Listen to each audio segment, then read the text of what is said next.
Thank you very much. Back to our top story, the assassination attempt of Congresswoman Gabrielle Giffords in Tucson, Arizona over the weekend. 6 people were killed, including a member of Giffords' staff and a 9-year-old girl.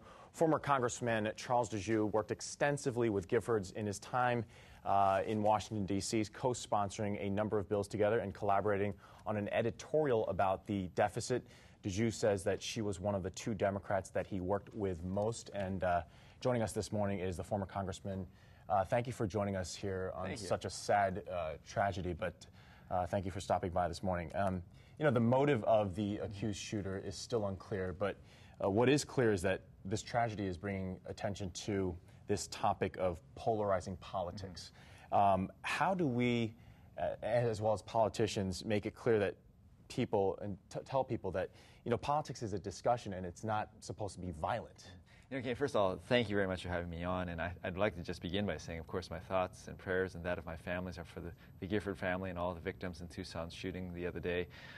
There's going to be a lot of time for discussion in terms of politics, but no, I think it's very, very clear. Republicans and Democrats, conservative and liberals alike, we all understand that violence is not the answer to any discussion of our politics, and what happened to Congresswoman Giffords is a terrible, terrible tragedy, and nobody deserves that, especially Gabby Giffords, who is a wonderful, warm individual. All right, well, we have to make it clear that, you know, neither the left nor the right can be blamed for a tragedy like this. It was, right now, it seems like it was a lone gunman who was involved in the shooting, but there has been a lot of discussion about you know, how media outlets and as well as politicians often fuel the fire of all this debate. I want to hear your reaction to this of a soundbite from Sarah Palin as well as Gabby Giffords. Take a listen. Don't retreat, reload, and that is not a call for violence. We're on Sarah Palin's targeted list, but the thing is that the way that she has it depicted has the crosshairs of a gun sight over our district. And when people do that, they've got to realize there's consequences to that action. And Congressman Djou, it's somewhat eerie. Your reaction to that? Well, clearly, you know, again, I reiterate here, there's absolutely no proper use of violence in our modern political discourse. And what happened to Gabby Giffords was a terrible tragedy, and I roundly and thoroughly condemn that. I thoroughly condemn anybody who uses violence. Now, I will acknowledge. Politicians tone it down, though? Is that the message that we're getting? I think everybody can tone down their rhetoric here. I think it comes from not just politicians, but I also think from the 24/7 news cycle, from the blogosphere. Unfortunately, modern American politics has become a full-contact blood sport, and I think that's remarkably unfortunate.